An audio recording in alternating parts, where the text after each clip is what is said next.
Brandon, thanks for joining. And I guess let's get started. I'll do a very quick intro of you, and then maybe you can introduce yourself a little bit more. So Brandon Ike is the creator of JavaScript, which is pretty phenomenal, and also the co-founder of Mozilla and Firefox, and also the CEO of and co-founder of Brave software, Brave browser, that I think a lot of people in the cryptocurrencies world use, and also people who are not in this industry. So Brandon, I think maybe start with a little bit of an intro for yourself. Yes. Well, you already said a lot of what I did over the last 25 years. I created JavaScript and helped standardize it. And in doing so, created a monster because JavaScript is used for all sorts of tracking and ads and some malware even on the web. So Brave blocks all of that. So you have a faster experience, longer battery life and all that good stuff. And you get, as part of the privacy, you get speed. And everyone loves speed. So once you use Brave, it's hard to not use it. And then we add crypto so that you can help the creators you love who make all the web content and the YouTube videos and Twitch streams you love. Yeah, I totally agree. I tried using a Chrome the other day. The experience was so horrible. So it was just app everywhere, and the experience is like pretty bad. So yeah, I mean, once you get used to the Brave browser, it's really hard to go back. And thank you for integrating that widget for Binance.com. Now it's lovely. Like whenever that browser loads, it's just there. So it's great. Yeah. You're welcome. Do you want to introduce a little bit about how the BAT token works? Because I'm not sure if everybody understands it with the publishers, advertisers, users, etc. Right. So one way to understand it is to think about when you browse without Brave or without a good tracking protection ad blocking extension, you're being measured and tracked and surveilled. You're being spied on. And that is worth money because people in advertising working for the brands that make all the products, goods and services we buy will spend a lot of money to try to get you to buy their goods. And so they throw money into this digital ad system, and some of it causes you to see an ad or tracks you so that they can decide what ad to show you. But at the end of the day, you don't get any of that money. All you get is the ads and the tracking. And maybe you buy the product, maybe you don't. So Brave turns that whole model on its head. We block all the tracking by blocking those scripts, and then we allow you to choose to participate in a clean ad model, a clean donation model that's anonymous by default, private by default, and it uses the basic attention token as a unit of account for your attention. So we're trying to have a fair system for measuring impressions or other units of attention that are measured with advertising, and to allow people to support their creators. And can't do it with cash easily because of all the banking regulations and difficulties getting people to receive it if they don't want to sign up with your bank. So we end up using cryptocurrencies. We did a prototype with Bitcoin in 2016, and then we did the basic attention token in 2017. Okay, and so now Brave has what, 12, 13 million monthly? Almost 14 now.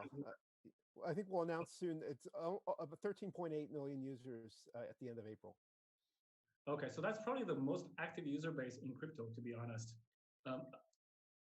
It is big, but some of them are new to crypto, so we're trying to get them to become used to it. And one of the best things you can do is give them basic attention token. Instead of making them buy it or try to risk some of their own money, they can just get it by participating in Brave Rewards. So the number of users who've chosen to opt into that system is about 1.7 million active wallets in the last 30 days.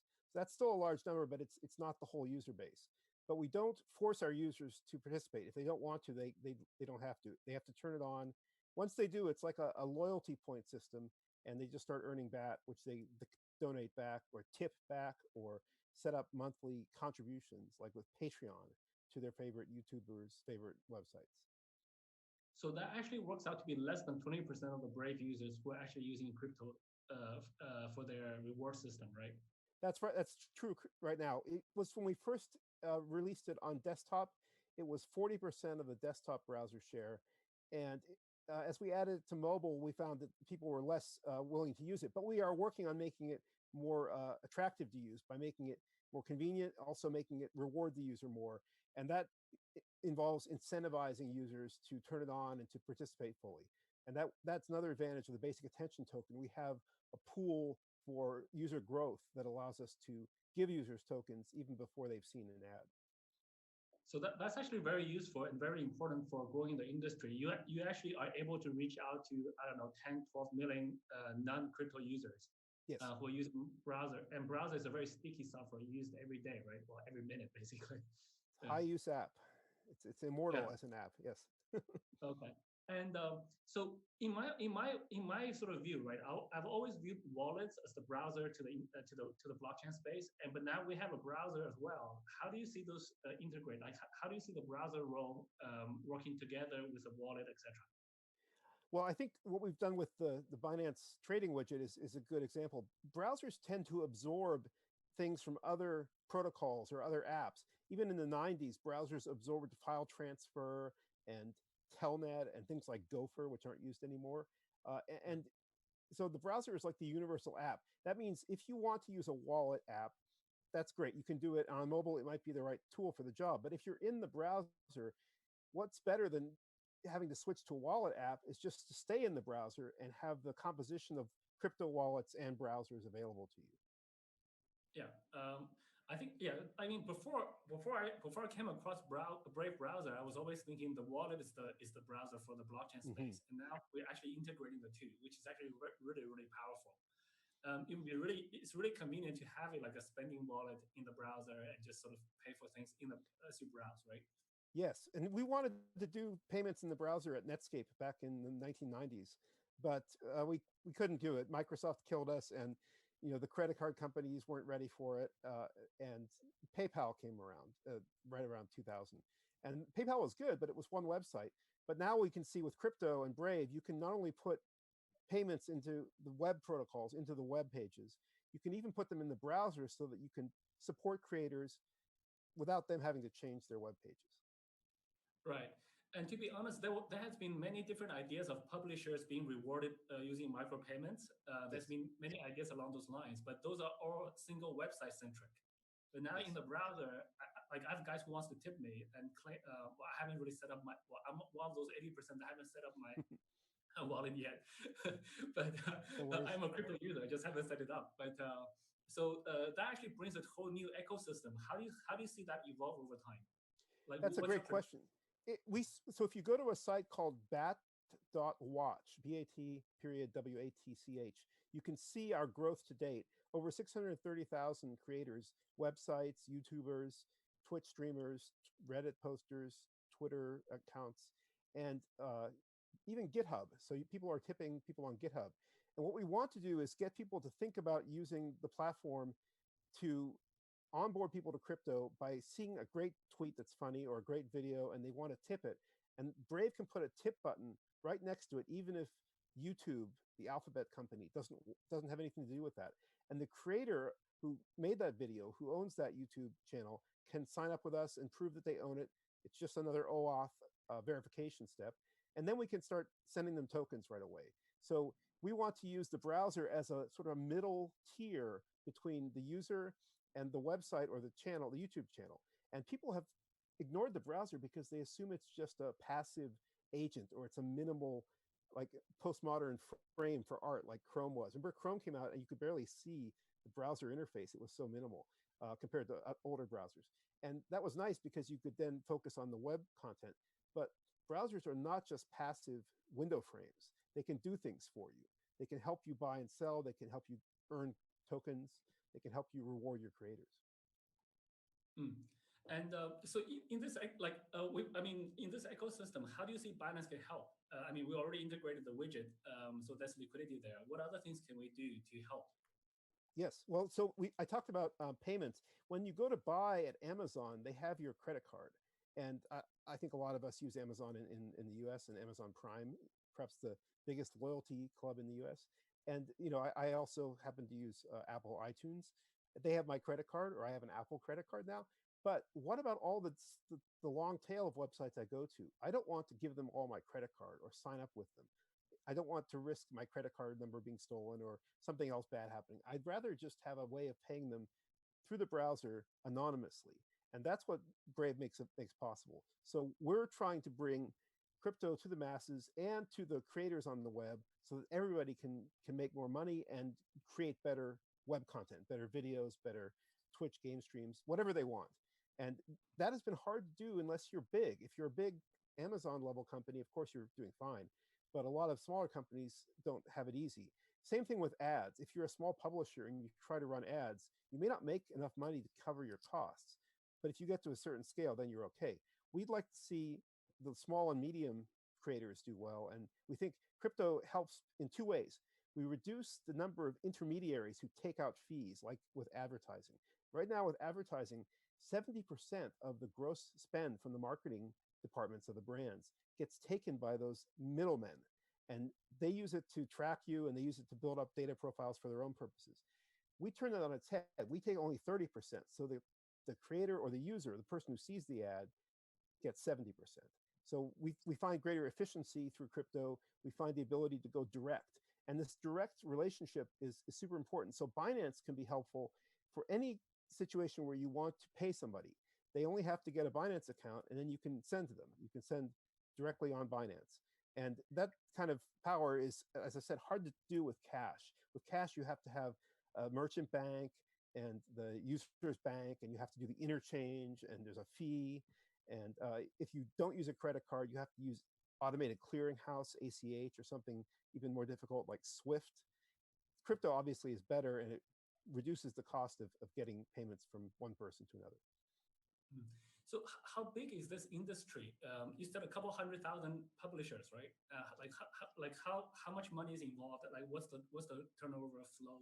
Like, do you have any indicative numbers? Yes, and we're going to put it on our transparency page, but we've been doing over 10 million BAT in recent months, and that's flowing through the system now. So it's several $1 million maybe, depending on the price of BAT, but it is growing. And as we grow month by month, the network effects start to bring more people in. We have an affiliate program so that the creators who have loyal fans trying to support them can bring those fans from Chrome over to Brave, and then they can start sending part of their monthly ad revenue share that they get for watching anonymous ads to their favorite creators. So that affiliate program has been good for our growth, and that is also good for the creators because they get paid up to $7.50 US in top regions for referring new users to us. Right. So basically, I think we're still at the very early stage of this industry, and the growth potential is super high. And the early adopters, I don't know, YouTube, Instagram, the early adopters gets a lot of reward when the industry becomes bigger, right? Yes, and we expect that to happen. All else equal, we think this is going to be 100 times bigger in a few years. And if you just project that out, that means that there will be a lot of early adopters who did very well. And so right now, the model is if there's an advertiser, the advertiser will pay both the publisher and also the end user as rewards for viewing their ads or displaying or viewing their ads. And when the user wants to pay a publisher, they can also pay or tip or read their content, etc. Those are the two main use cases, as far as I understand, right? Yes, we actually split the ads into some subcategories. So one is the user gets the ad and gets 70% of the revenue. And that, by default, goes back to their creators. They can tip it, or they can set up monthly contributions, or there's a certain amount they can set the budget for that's swept automatically and privately based on browser analytics. So just their own browser history. And it's apportioned pro rata among all the verified channels and sites they like. So that is user ads, and that gives the user 70%. We're still working on something with publishers as partners. It takes time to get publishers ready for this. That's publisher ads. The publisher makes 70%, the user makes 15%. So we always pay the owner of the ad space 70%, the App Store split, and we always pay the user at least what Brave makes. So our fees are fixed. If you look at how advertising online works now, there's a lot of non-transparency and hiding of how much you're actually taking, and telling people that you only made this much when you made more and you keep more. So you're basically lying to your poor publishers, and they're getting underpaid. And this gets discovered. The Guardian, the UK newspaper, in its online form, bought out all its ad space for a period of time. And they found when they put a pound, Great Britain pound in, they only got 30 pence paid net. So 70 pence were taken out by the ad tech middlemen. Okay. Yeah. Well, I guess just like other industries, there's always a lot of non-transparency, opaqueness that just hides the money disappears somewhere. I guess now cryptocurrency solves this problem to a large degree. It can, yes. And I think that that's one of the great benefits of blockchain is that you get the ability to see counterparties more clearly. You can see fewer degrees of indirection or no indirection. You can go direct on chain.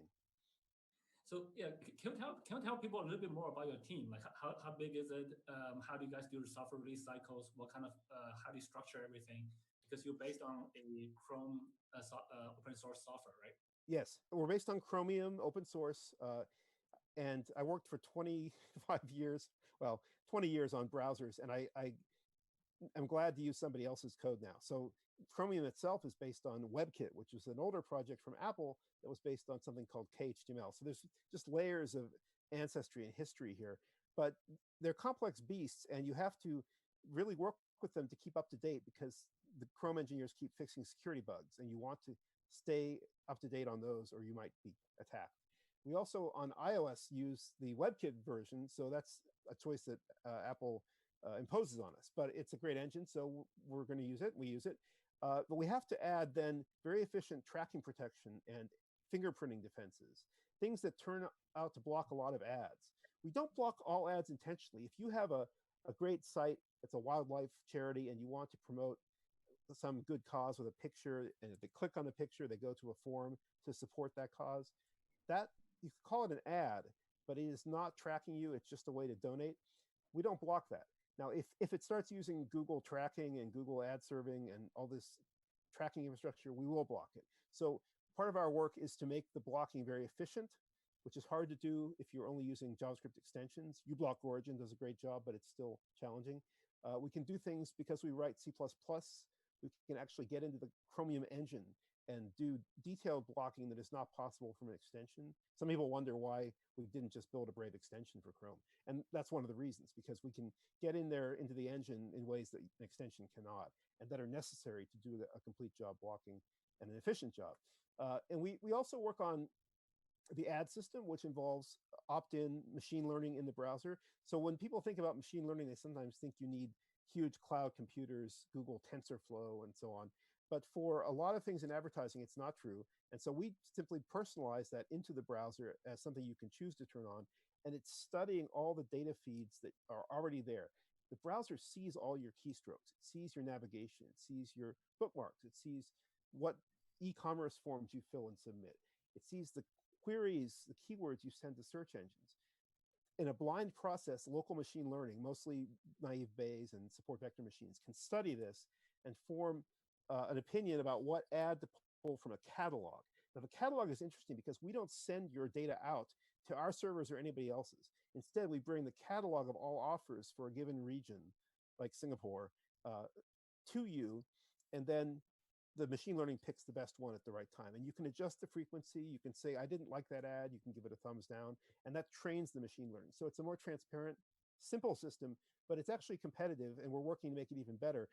Because it turns out in ad tech, a lot of the machine learning is even sillier, less efficient. And where there are sophisticated machine learning algorithms, we believe we can keep up. So a lot of Brave is really about the value we can add outside of Chromium, but a fair amount is keeping up. We release every 3 weeks.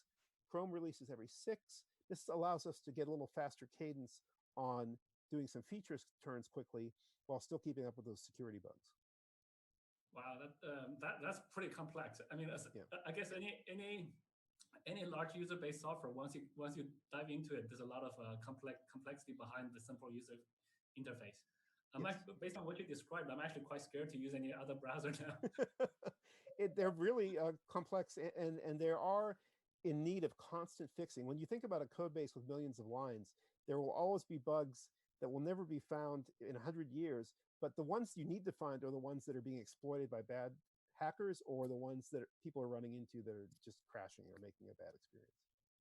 So Brandon, you're obviously very familiar with the browser source code, right? So what level of tracking does other browsers do, like on a normal user? Like what kind of data is being out?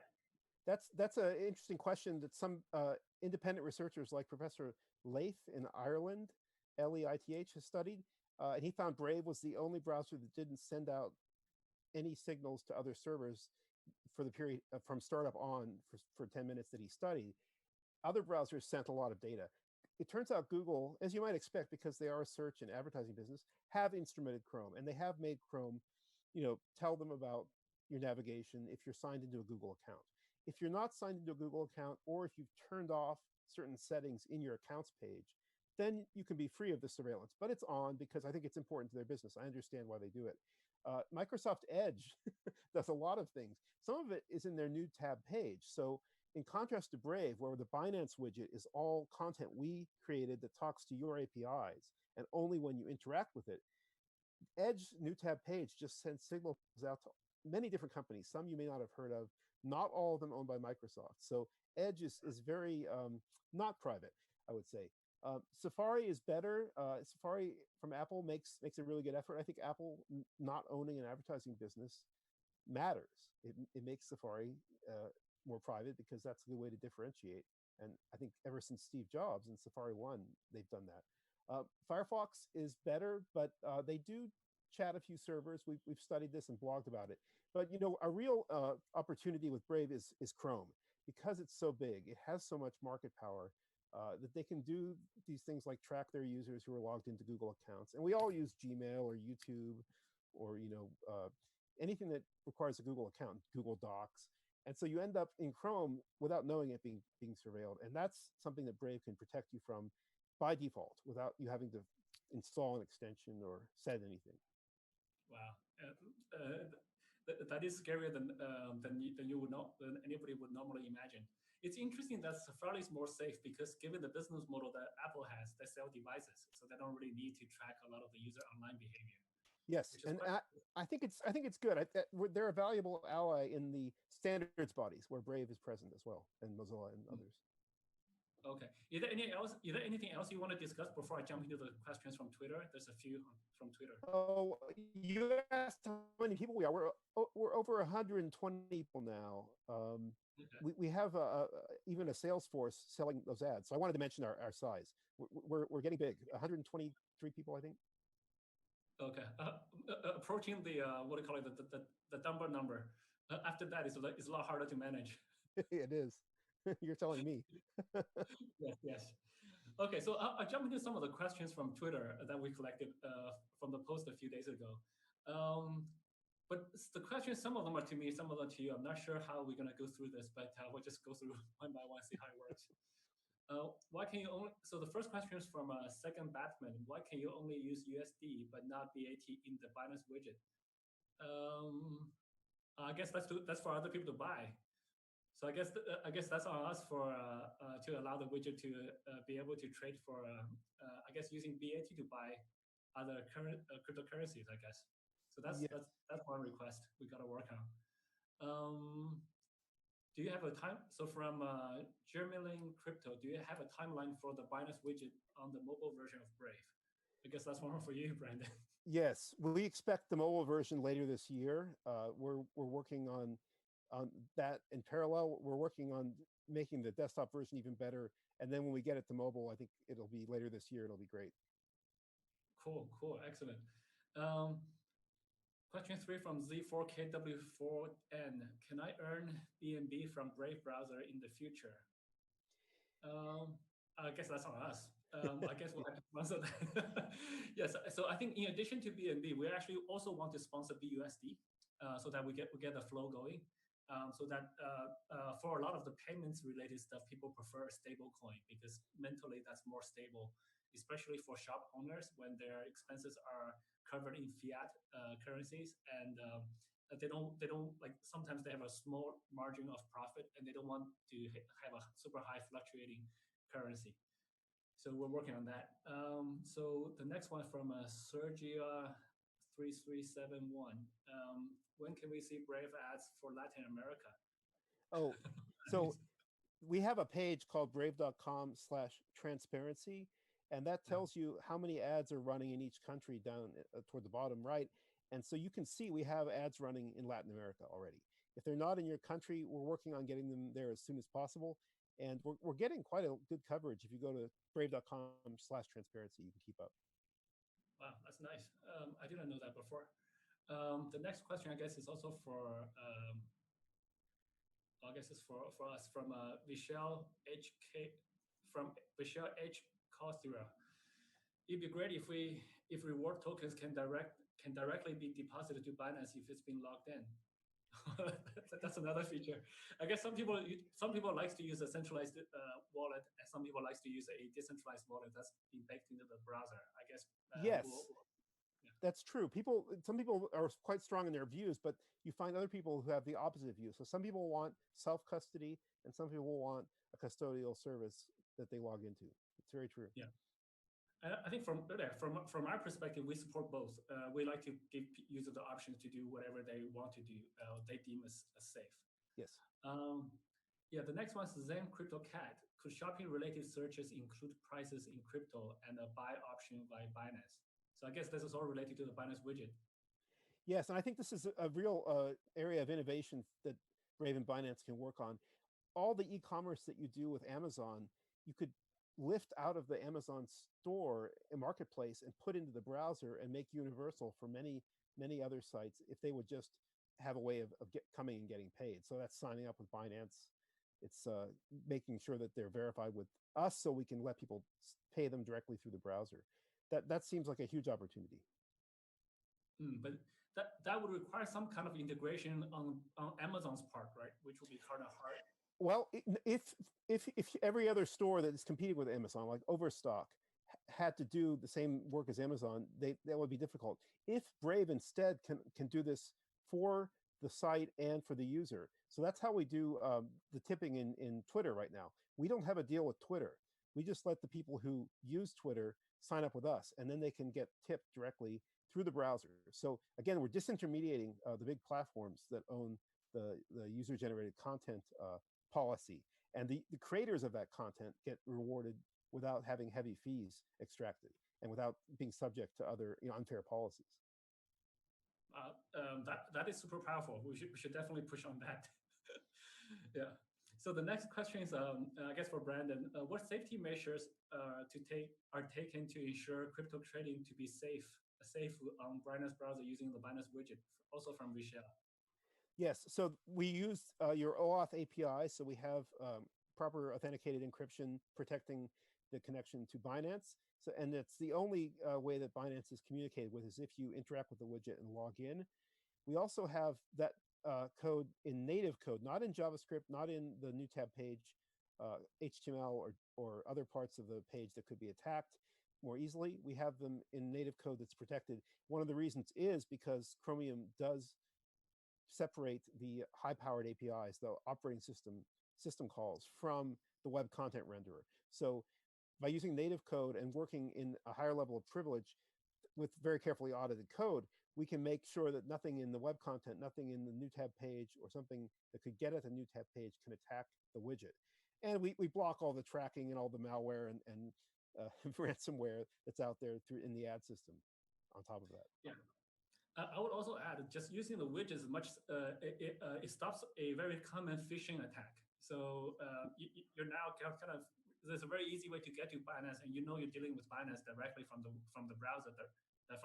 So you're not worried about a phishing link or website that you're dealing with. We see a lot of people getting phished. So that's a great point. Yeah. So I almost never I always tell people not to use a link in your email. Using a bookmark or yes. a direct copy of the URL, but now we have the widget right there on the screen. Dedicated user interface. Yep. Yeah. So yes, dedicated user interface. So I think that's also a very strong. It's actually probably strong, or much safer than going through a website to some extent. Yes. So the next one's also for I guess dealing with rewards, etc. When opting in for Brave ads and BAT rewards, how different is the tracking and surveillance of your data compared to EX Chrome from Sly Westio? Yeah, I guess you mentioned something along those lines already. Yes, I said we don't do any tracking from our servers. We do all the machine learning and the ad matching in your browser. So we, instead of sending out all your data to Google or to the four winds where it can be sold and arbitrage, we bring the offers, the ads, not the ad video, but the ad URL, the address of the ad, plus metadata about that ad. in a catalog form. And that's not too large. It's comparable to a safe browsing or an anti-malware, anti-phishing list that browsers download incrementally. And that catalog is what the machine learning picks the ad from.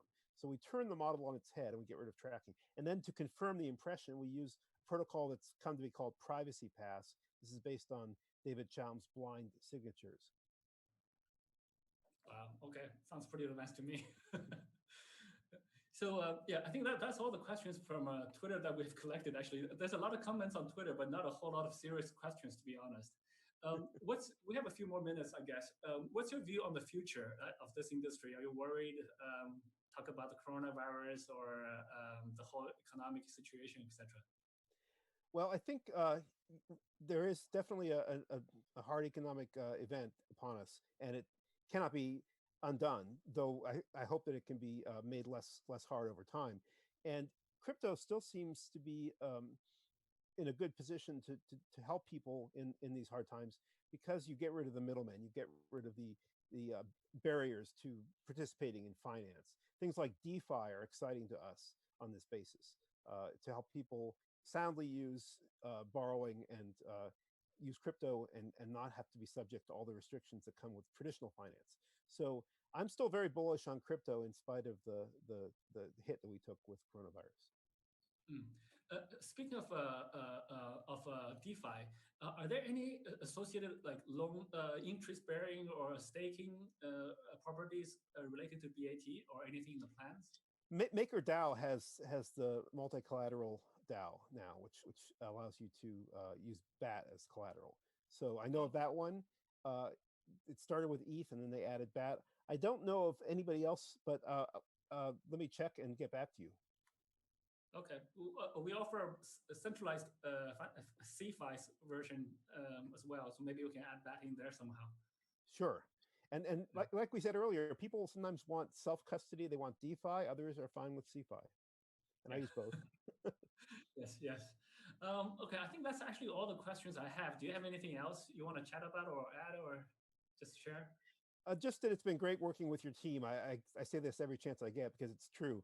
So we have a Telegram group and they just turn around fixes quickly and we collaborate on design ideas. It's been a real pleasure. Brandon, thank you so much for getting that widget out. We really appreciate your effort. And to be honest, that development was very, very quick. I know we had an initial version and then we've done a security review, did another version. And this version really, like, to be honest, when I saw the final product, I was really blown out of my mind. It's very well done. Yeah, so it's a testimony of the team. Yeah, so looking forward to do a lot more there. So hopefully we can get a there's a lot more ideas or work to be done to make it bigger. So thank you for your support. And at any time, if there's anything that you need me to do, just please just shout over to me anytime. Okay, I will. Yeah. Thanks. All right, Brandon, thank you so much for taking your time to join this chat. And looking forward to speak to you soon. It was my pleasure. Thank you. All right, cheers. Cheers. All right, bye. bye.